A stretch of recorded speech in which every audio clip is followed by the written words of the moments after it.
After the boat capsized, I and my boyfriend's sister fell into the water together. Without hesitation, my boyfriend first took her away in the water. On the way to the hospital, he rationalized, Linda has a child in her belly, he can't just leave her alone. Child, he didn't know that at this moment I also have a child in my belly, but I don't want it now. The glaring light in the ward made it hard for me to open my eyes. It was quiet around me, my head was dizzy and heavy. I used the wall to walk out of the ward. Familiar laughter came from the next ward. I saw a couple through the glass window. Leo turned his head to Linda and whispered. They were talking and laughing, warming each other's hearts. I had imagined that when I woke up, he would comfort me, feel guilty, and ask for forgiveness. But imagination is just that, imagination. He left me alone lying on a cold hospital bed, while he was next door telling jokes to Linda, watching the man who cherished the woman on the bed. I felt like a joke. I was a bit dazed, wanting to go back to the ward. My weak body fell to the ground. The loud noise disturbed the two people in the room. Leo noticed me. His expression was tense and awkward. He helped me up, moved his mouth, but only said, "You're awake. Why didn't you tell me?" How could I tell you? Tell you how scared I am, how cold I am, how uncomfortable I feel. But where were you? I didn't speak, just moved his hand away from my arm. He looked panicked. I saw the first glimpse of calmness in him. He was afraid after I woke up. Leo didn't want to leave me alone. So he came to chat with me. Her eyes were red, as if she was about to cry. What was she crying for? It was me who was left on the sidelines. I ignored her, slowly leaning against the wall, and walked back to that cold ward. Leo brought me warm water. I didn't accept it. Linda noticed my silence outside the door, weakly smiled. Leo, spend more time with Vivian. I'll go out for a walk. Leo hesitated, looking at her, words stuck in his throat. You go. I'm fine. I could tell Leo was worried about Linda. She was pregnant, and had a scare falling in the water. Someone should be with her now. Leo looked at me guiltily. Are you hungry? I'll go get you something to eat. Was he feeling guilty? Of course he was, as I almost lost my life, but he still hurried out to help Linda. He would be back soon. He must have reassured Linda. He put down the soup in his hand. He knew I didn't like tasteless porridge. Looking at the soup in front of me, I smiled lightly. Did he forget? I am allergic to seafood. Just a small bite of shrimp can make me vomit with severe stomach pain. Eating too much might send me into shock. When I first returned home, to avoid being hated by my parents, I obediently listened to them and ate everything, except for seafood. They thought I was picky and didn't give me a good look. A child who was treated like livestock in the main house, how could she be spoiled? So they always scolded me for this, disguising it as education. Later, I ate seafood in front of them, and within half an hour I was in the emergency room. They never dared to force me to eat seafood again. But prejudice doesn't disappear overnight. When I started working and left that city, I finally didn't have to endure it anymore, until Linda appeared. She was the opposite of me. She liked to eat mushrooms. After drinking seafood soup, she would be emotionally stable. I couldn't be angry for the sake of her child, so there were always a few dishes with seafood on the table. Leo felt awkward. Maybe he realized too late that I was severely allergic to seafood. I rushed back to see you too. Quickly, I will go get something else. Looking at his awkward appearance, resembling a child who did something wrong, waiting for forgiveness from an adult. Leo, I'm not hungry. What am I sad about? Since Linda appeared, he was all eyes and heart for her. I had never been chosen without any hesitation before. Not in the past. Not now. Leo quietly took away the soup and left, turning to leave. I picked up the now cold boiled water and drank it sip by sip. I hadn't eaten anything since waking up, and now my stomach felt like it was being stabbed with a knife. I drank a cup and rushed to the bathroom to vomit. I wanted to vomit, but nothing came out. Linda from the next room came over to see me, carefully helped me back to bed. She called a nurse over and gave me some glucose. Leo still hadn't returned. Maybe he was avoiding. He always remained calm and arrogant, even if he did something wrong. He would never really humbly ask for my forgiveness, but he knew I was unhappy, so he hid outside, wanting me to calm down and come find him as usual. He had always been like that. But this time he was bound to be disappointed. I wasn't angry. I didn't even shed a tear. I had gotten used to it. Disappointment time after time was destined to bring despair, especially since I didn't have many days left to live. Linda was Leo's childhood sweetheart. Linda came from a rich family, excelled in studies since childhood. She was the child everyone else looked up to, elegant in appearance, gentle in temperament. I knew about her when I was with Leo. She was the crush he once chased after. I found out about it in his hidden photo album. In the photos, she transitioned from a child to a mature adult, from baby talk to standing elegantly, always smiling warmly and brightly. I questioned Leo about it. He just argued that he treated Linda like a sister. But would a brother write shy love letters to his sister? The drowning incident happened in the gloomy autumn. Linda was pregnant, emotionally unstable, so we took her to the lake for a walk. It was a small wooden boat. carrying 4 people. Midway, she felt discomfort in her stomach. The boatman urgently moved towards the shore, and the boat capsized. Leo could swim. He swam towards Linda without hesitation. I was so cold in the water, but my heart was even colder. We were rescued by lifeguards. He carefully held Linda in his arms to warm her. He comforted her that everything was all right and safe. He trembled, protecting the child in Linda's belly, praying that her child was safe. He exuded panic and helplessness all over. And me? I was shivering alone in the cold. How I wished I hadn't seen that scene. At that moment, I wished that I had drowned right in front of him. I wanted him to live with guilt and regret, suffering and agony. I wanted every time he saw that lake, to envision my drowning figure in front of him. Unfortunately, the ambulance arrived too quickly. We were taken to the hospital. In the car, he held me, trembling all over, apologizing to me. "Vivian, it's okay, I'm here." I lay there weakly, unable to calm his fearful heart. From my perspective, Linda had fallen into a coma. She lay there with her eyes closed, her face pale and translucent, her delicate body like a fragile piece of paper, lying on the bed. Linda was in a coma. I gently reminded Leo. He turned around and noticed Linda's condition, turning to the doctor to inquire about her situation. At the sound of Linda's name, he rushed over like a dog smelling meat. This man. He had an astonishing sense of justice and responsibility towards his brother's girlfriend. His care and protectiveness towards Linda had long been overflowing. I used to willingly believe his explanations, but now I could no longer deceive myself. I subconsciously touched my stomach. "I'm sorry, baby. Mommy has to give you up. Mommy doesn't want you to be born into a world without love." Inside me, a little life was growing, but I had stomach cancer. I didn't have much time left, but I loved Leo. We had always wanted a child, and we had been hoping for this child for 2 years. Without much hesitation, I decided to fight to stay alive, to leave our love's creation in this world. But Linda's arrival hit me like a blow to the head. The love I had struggled to maintain shattered in one of her smiles. No one cared about this child except for me. Some children are the pride of heaven, some are the center of attention, but then there are those who are destined to be unloved. Because of poor nutrition in my childhood, my body was very weak. I thought it would be difficult for us to have a child, until recently, when I would occasionally vomit. I thought it was a sign from above, but the diagnosis of stomach cancer and the pregnancy test results arrived in my hands simultaneously. With mixed emotions, I called Leo. There was a busy tone on the other end of the line. Who was he talking to at that time? He was on a business trip at the time, and the first call he made when he returned was to Linda. I turned off my phone and stayed at the hospital for a long time, finally organizing the reports and taking the bus home. As the bus was nearing home, it stopped at a station, and at a nearby supermarket, I saw Linda. Behind her was Leo, carrying bags. They were chatting and laughing, looking happy and sweet. They looked like a newlywed couple, shopping together and heading home. They left the supermarket and turned back into a maternity store. The bus started, and I felt a physical urge to vomit. My stomach churned, but I bit my lip tightly to hold it back. I held onto my bag, unable to stop trembling. I missed my stop and continued to sit on the bus. The cold wind seeped through the windows into my clothes. When did Leo change? Was it when he brought Linda back from abroad? No. Was it when he ignored my video calls when he was on a business trip? Maybe not. He was usually composed and self-contained, but in front of Linda, he was like a child asking for candy. Was it the panic when I discovered his hidden photo album filled with pictures of Linda? Or his daily indifference towards me? The things I had always been afraid to face were now cruelly laid out before me. Was she really a sister to him? Or a new lover? As the bus reached the final stop, the driver urged me to get off. I got off aimlessly and started walking back. A pretty young girl suddenly stopped me. She blinked her clear, innocent eyes and handed me an exquisite gift box. "Would you like to try our new pudding? It's known to bring happiness." I raised my head, realizing I had passed by a dessert shop. I opened the box, took one and put it in my mouth. It was delicious, but despite its sweetness and softness, tears streamed down my face. The girl thought she had done something wrong, and I quickly put away the box and fled. I cried outside for a while before finally returning home. As I opened the door, I ran into him sorting the shoe cabinet, apparently just returning. "Why are you back so late?"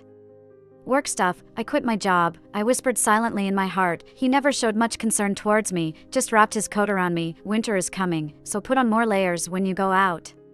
I still held a faint hope in my heart towards him. "Let's get married. Let's wait a little longer." He didn't hesitate at all. Perhaps finding his tone too cold, he added, "After this period, let's get married in Finland. I'll give you a romantic wedding." His eyes lit up with anticipation as he said those words. I knew he wouldn't lie, at least not at that moment, but why not now? He sighed and took my hand. "Vivian, you know, the company has a lot going on lately. I admit, I'm not as important to him as Linda, and I can't even match up to his work. I always rank last in all his choices. I raised my head, wanting to ask him, what if I were pregnant? If we had our own child, could we get married now? I still didn't dare ask, fearing the answer I dreaded. I was always a cowardly person. Perhaps my courage was all spent in the past when I pursued him persistently. The wedding location he mentioned, in my beloved Finland, held a sweet rarity, and I accepted it with a smile. Several days passed, and one day my stomach started cramping like crazy. I quietly went to the hospital again. The doctor told me that my condition was deteriorating rapidly and advised me to be admitted for treatment, late-stage stomach cancer, treatment only prolonging life for a few days, but people always have an inexplicable fear of death. I crouched in the hospital corridor, life and death alternating within me. I never dialed Leo's number. He must be busy, because I could only see him almost every night. After he finished work, I could handle being alone. I recalled the 2 times in my life when I fought back. The first was against the human traffickers who abused me, my former father. The second was against the raging disease. At that time, I firmly believed I could defeat it, that I could give birth to a child. I admit, I had a gambling spirit. Even during that period, I was looking forward to the little life inside me, and to the happy expression on Leo's face when he became a father. It was only after falling into the water that I realized how ridiculous I was. My child, when born, was destined to be unloved. Pregnancy always brings mood swings, and I was no exception. Leo seemed to make up for what he owed me, cooking for me by hand. I didn't even have the qualifications for such treatment before, but I don't want to eat. He fed me a rolled egg patiently, coaxing me to eat. There was a hint of worry and pleading in his expression. I resisted the churning in my stomach and ate one. What if I died in the water that day? I don't know how to swim. His face fell, telling me not to say such unlucky words. He emphasized again, I won't let you die. Yes, you won't let me die, but you won't save me either. It's rare for me to be so obstinate. And he fell silent. When I thought he wouldn't talk to me, he spoke. If you die, I will accompany you. You can't bear to leave her. You won't leave Linda until she gives birth to her child. You still have your brothers, your parents. You have Linda and her child. You can't bear to leave. Leo is just a big liar. That night, I had a dream, a very long dream, a dream mixed with reality.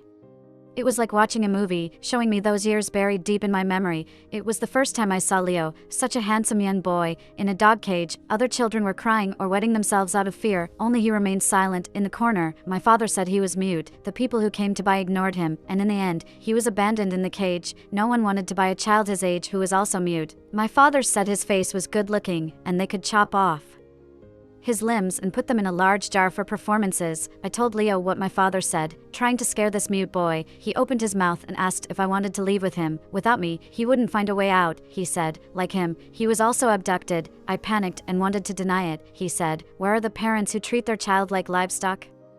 Outside the city, my biological parents are waiting for me, he said. All parents love their children, pudding, candy, warm clothes, hot food. The world he described was like a dream, escape, and you will be reborn. I agreed, because I remembered how, in the past, my father, drunk, would take out his dissatisfaction with life on me. I was often beaten and locked in a dog cage. He said I was lucky. No matter how hard he hit me, I wouldn't die. One night, I overheard him discussing with others about using me to bear children once I was old enough. Instead of the beatings, I was more afraid of being torn apart by those grim men. 2 days later, the plan was successfully executed. The village was ablaze. Everyone busy fighting the fire. My father told me to look after the children in the dog cage. I untied Leo. We changed clothes, sneaked out along the path in the dark, and saw the road only after walking through the mountains for 2 days. We were saved. It had been a while since my last visit to the hospital. I had to rely on medication to ease the pain due to the spread of cancer cells. Leo's business trips became more frequent, and his time at home grew shorter. He wouldn't notice my condition. On Linda's birthday, Leo specially rushed back. I had never celebrated a birthday before escaping the mountains. No one cared about a commodity's birthday. They only measured how long the commodity could be sold. Besides, who knew when a kidnapped child was born? Even if I were returned to my biological parents, I hadn't celebrated a birthday. They couldn't feel close to me. My rough manners clashed with their teacher-like status. I simply stopped celebrating birthdays. Celebrating alone was ridiculous. I felt Leo was wrong. Some parents didn't love their children, and the outside world might not always have candies and puddings. There's a term in the world, substitutes. My biological parents had a daughter, and they shared their love between us. Leo remembered my birthday, and in 3 years together, I celebrated 23 birthdays. It didn't bother me. Parents didn't love me, but I had Leo. No, Leo, who used to be my birthday partner, was celebrating with Linda. I saw Leo at Linda's house. When I arrived, he was tying a red scarf around Linda in the heavy snow. They hugged tightly, like lovers reuniting after a long separation, silently expressing their longing for each other. Our house was only a few meters away from Linda's. Linda was the preferred choice. Leo saw me and released Linda, running towards me. His embrace, infused with Linda's scent, trapped me in place. "Vivian, I missed you so much," he said, embracing me tightly, almost breaking my fragile body. After celebrating Linda's birthday, he took me home. Like a magician, he brought out a bouquet of bluebell flowers. It was my favorite, symbolizing the land I longed for, even though I didn't know how he got them in winter. Today was nothing special, no need to buy these things. I carefully placed the flowers in a vase. It was a pity, once plucked, they were destined to wither soon. This always reminded me of my illness. The worsening and withering were just a matter of time. We lay on the bed, he held me from behind, burying his face in my neck, his voice muffled. "Vivian, you've lost so much weight." "Maybe I haven't had a good appetite lately," I replied. We tacitly avoided mentioning the drowning incident, but the more something is deliberately ignored, the more it stands out in memory. The charlatan, sweet-talking on one hand, and overly concerned about others' well-being on the other. "Leo, do you really love me?" The scent of the bluebell flowers helped me sleep well, but they weren't medicine. And I woke in the middle of the night, still in excruciating stomach pain. I fumbled in the dark for the medicine, but touched only a cold emptiness beside me. "Leo, where are you?" I picked up the phone beside me and dialed his number. It was late. Where had Leo gone? Deep down, I already had an answer. He answered the phone, his voice trembling, clearly shaken. "Vivian, I'm at the hospital. Linda's having stomach pains, but I am too." "Leo," Linda's weak voice came from the other end. Leo said a few words hastily and hung up the phone. I wanted to say, "But I'm in pain too. It really hurts." This was the second time I had been abandoned. I had no strength left to resist the pain. It was snowing outside, and I collapsed on the ground, engulfed by pain and darkness. Perhaps it was better to die like this. When I woke, it was already late at night, and the room was still dark, causing a panic within me. I know I resisted once again, but I don't know how many more times I can hold on. I sat blankly curled up in the corner, watching the sky outside gradually lightening. The door suddenly swung open, cold wind rushing into the room. Leo was back. Looking exhausted and covered in bits of snow, sitting on the floor, I softly said, "My stomach was hurting last night." He froze, his hand by his side clenching tightly. "I have a serious stomach condition. When my stomach hurts, it feels like all my strength is being drained out of me." Stomach pain also brings back a lot of memories for me, like the night over a decade ago when the flames shot into the sky, like the years of abuse. How could Leo possibly understand how I got my stomach condition? And he wouldn't know how excruciating my stomach pain can be, but just when I need him the most, he is with another woman. When I'm in agony and almost fainting, he is praying for another woman. He lowered his head, his voice filled with guilt and pleading. "I'm sorry, Vivian." I looked at him and curled my lips. "It's okay, just a stomach ache, won't take my life." When he was praying for Linda at the hospital, did he ever think of me?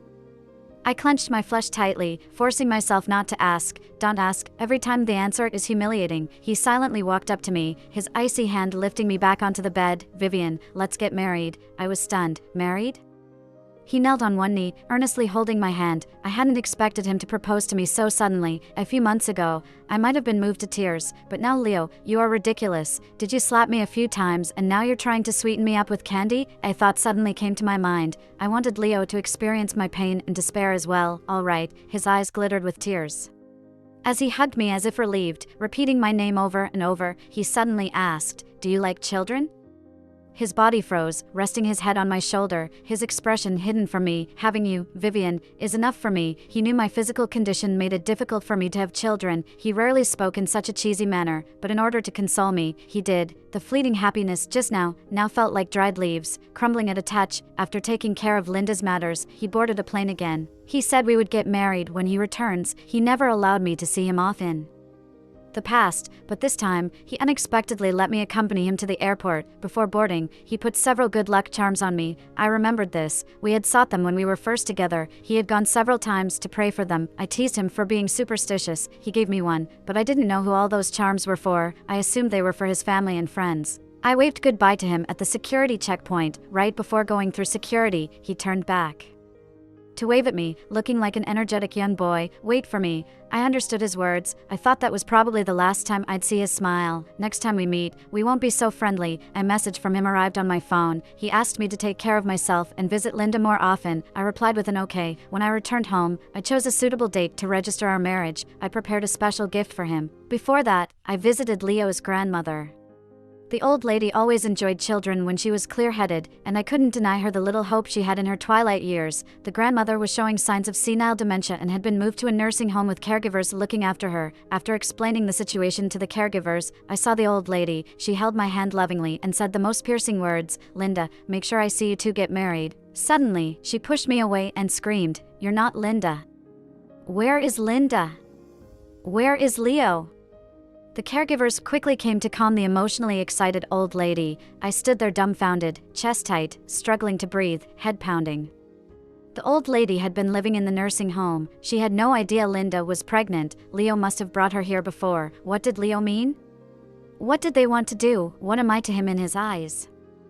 Whose child is in Linda's belly? During the time Linda lived next door to us, I never saw Linda's boyfriend. Leo had told me earlier that Linda's boyfriend was abroad and couldn't come back for a while. Does anyone really stay away for months without coming back to see his own wife and child? Or perhaps, the boyfriend Leo described doesn't even exist. I recalled when I first met Linda, she was careful to protect her stomach. I had expressed my desire to have a child to Leo, but Leo told me, "It's okay if we don't have children." I thought he was just reassuring me not to worry about not being able to conceive. Why does he have the authority to decide I can't get pregnant? My mind was a tangle of thoughts, and now I found a thread. I was tired. I no longer held any expectations for Leo. I won't ask him anymore. After leaving the nursing home, I visited my parents' house again. Although life there wasn't good after I returned, at least they had spent some money on me. I gave them most of the money I had saved up from work. By doing this, I considered everything settled. Faced with questioning parents, I didn't have the energy to explain anything to them. I simply left my former home. The moment I walked out the door, I felt a sense of relief. Right now, all I wanted was to go to one place, Finland, the land of 1,000 lakes. It's renowned as one of the countries with the highest happiness index in the world. No one can expect a person to not pursue happiness at the end of their life. Before boarding the plane, Leo called me, "Vivian, I'm sorry. It will take me 2 more days before I can take the flight back. Will you wait for me for 2 more days? Tomorrow is our scheduled wedding date." "It's okay. I'm going home." He knew my parents don't like me and was a bit worried. "I'll come back to talk about the wedding, and I'll go back in a couple of days. You don't have to worry." Although he hesitated for a moment, he didn't say anything further. "Take Linda to see the old lady more often in the future. She likes kids." After saying that, I hung up the phone and turned it off. Before going to my parents' house, I went to the hospital for an abortion. I can't let the child be born into the world without anyone to love them. I can't imagine how he could survive alone in this indifferent world. Calculating carefully. After 3 years together, our memories were not so beautiful. It was my own insistence that led to this relationship. A child of heaven and a tiny ant on the ground, Leo could let go of Linda and be with me, probably because of my accumulated merits from past lives. I have also fantasized if I hadn't started that fire, maybe I could have stayed there forever, without experiencing the outside world. Without yearning for the warmth of love in a family, would I not have ended up like this? Perhaps being solitary and silent in that towering mountain is my true destiny, now that I have left. They are the ones who truly complete each other. In these short 20-some years, I have seen quite a bit of this world. As the plane gets further and further away from the ground, I watched the city getting smaller and silently said goodbye forever. Leo's epilogue. The first time I saw Vivian was in that cage full of children. I was inside the cage, and she was outside. At first glance, I could tell she was also a child who had been abducted. I lured her with the fascinating world outside. We escaped from that village, saving numerous children in the process. As our paths crossed more and more, I couldn't deny that I was falling for her, but I was an undercover police officer, as was Linda, and Linda's husband too. We grew up together from a young age. One of us had to go undercover abroad, and it was supposed to be me, but Linda's husband secretly applied to go instead. In the end, he went alone, and Linda and I stayed behind to assist locally. My public identity was that of a company CEO, which allowed me to frequently travel abroad. Vivian was unaware of all this. When she pursued me fiercely like a wildfire, I couldn't reciprocate. Because of my true identity, my life could be in danger at any moment. Moreover, once the identity of an undercover narcotics officer is exposed, those close to them are also at risk of brutal retaliation.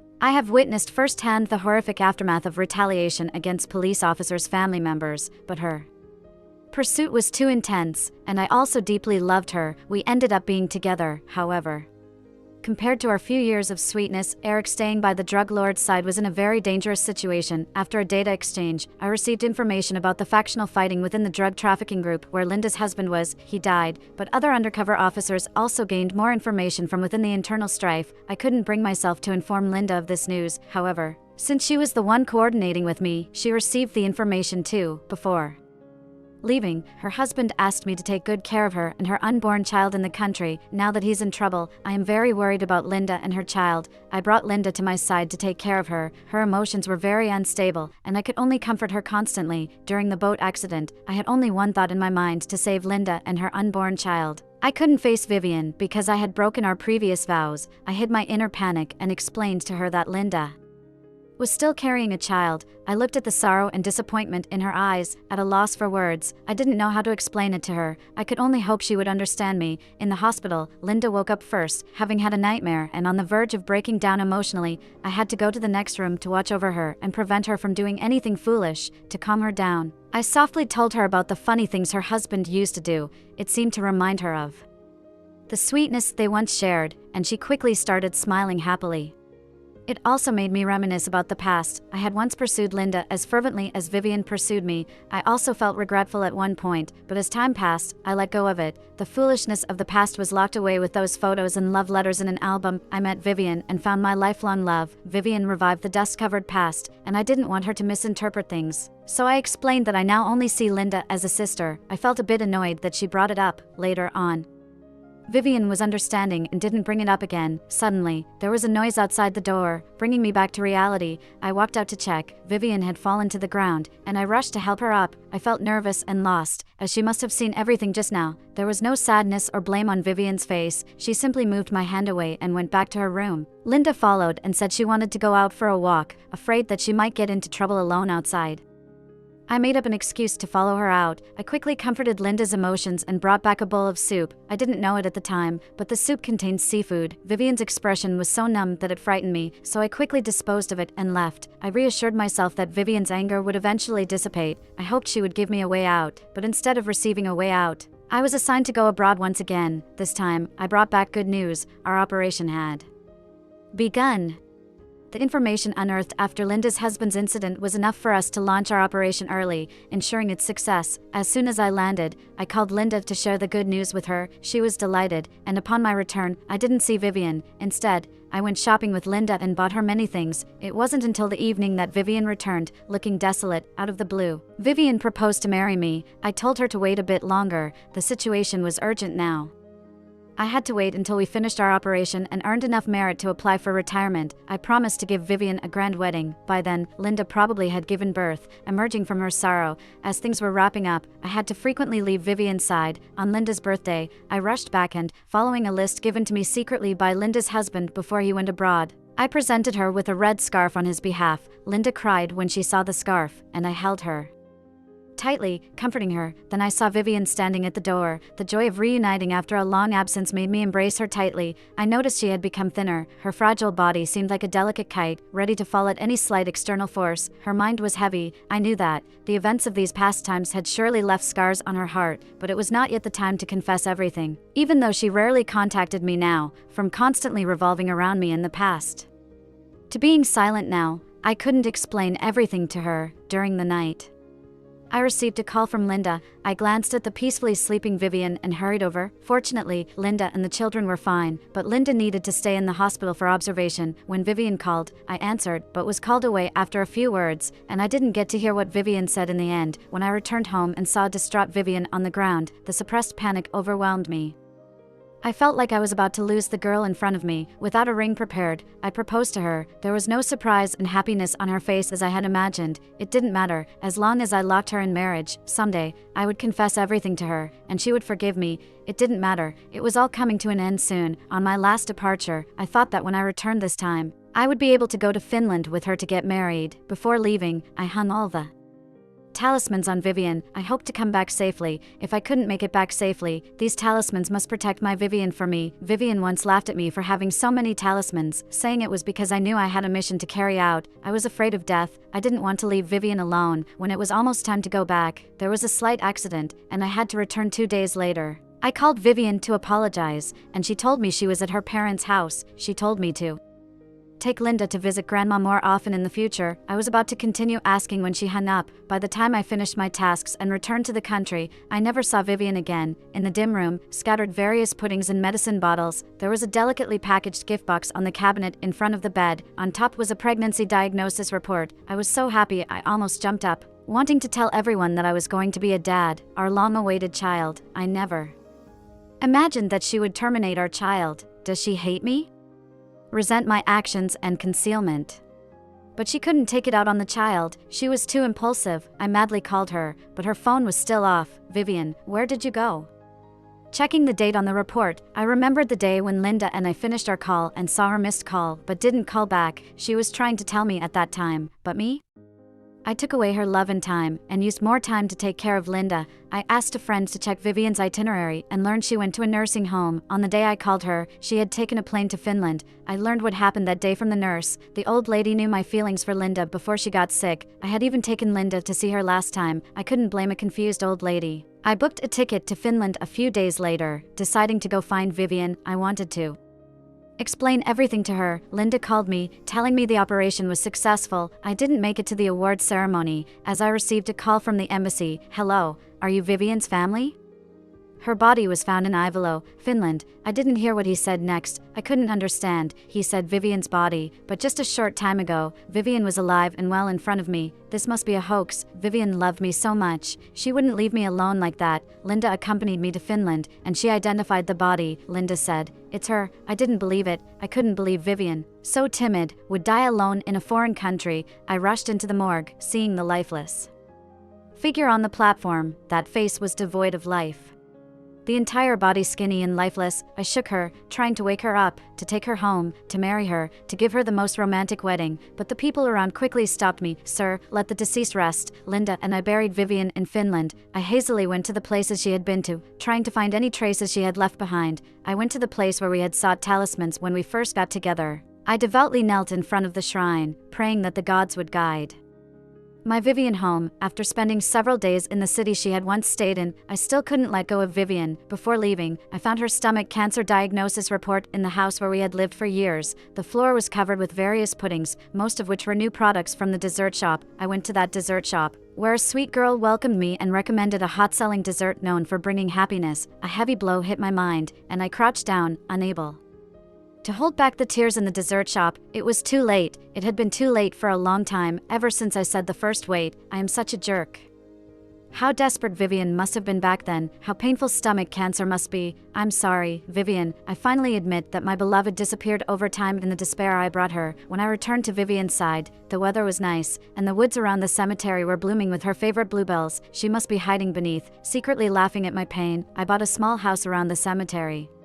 Took on the job of a graveyard keeper. I didn't want to make her wait too long. Before that, I had to atone for my mistakes. Linda's epilogue, Eric, my husband, Leo, and I grew up together since we were young. Leo's feelings for me were like any other suitors, not causing any ripples in my world because my heart belonged to Eric. However, I couldn't help but feel genuinely happy for him when I saw how Vivian's appearance changed Leo. When Eric passed away as a drug dealer, I couldn't bring his body back. I wanted to leave with him, but Leo comforted me, reminding me of the child growing inside me, Eric's only bloodline. I am grateful for Leo's care during my emotional turbulence. Overwhelming grief kept engulfing me, but Leo repeatedly saved me and Eric's child. When we received the news of Vivian's death, Leo's reaction mirrored my own. He couldn't bring himself to identify Vivian's body. Just as I couldn't believe Eric had sacrificed himself, I went to see her, and it was indeed Vivian. I understood his feelings then, having lost my beloved as well, but I still had our baby, while Vivian left nothing behind. Together, we buried Vivian in a cemetery in Finland. When we returned home, Leo disappeared. His family couldn't find him, and he didn't show up even when his grandmother passed away. For years later, news of him came from the embassy over a phone call.